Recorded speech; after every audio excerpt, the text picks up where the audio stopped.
Vi har nu den såkaldte DFG-ordning, der betyder, at hvor Danmark ikke er repræsenteret, kan Grønland eller Færøerne, eller Grønland og Færøerne repræsentere kongeriget.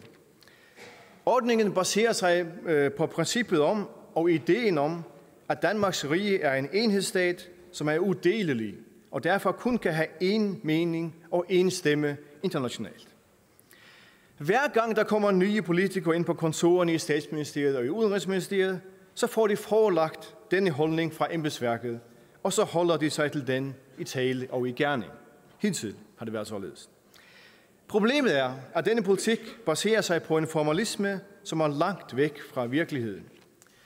Jeg har før nævnt eksemplet med de sanktioner, som EU og dermed også Danmark indførte mod Færøerne i 2013. Det var et eklatant eksempel på, at Danmark ikke længere er den enhedsstat, som grundloven beskriver, for en enhedsstat kan jo ikke sanktionere en del af sig selv.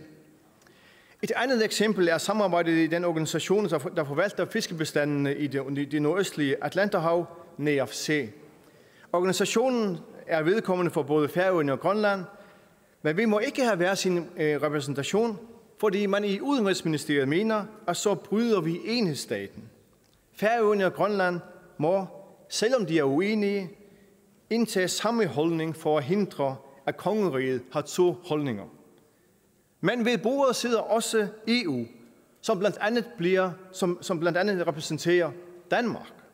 Danmark har altså allerede nu to internationale stemmer i denne sammenhæng, så hvorfor kan de ikke også have tre?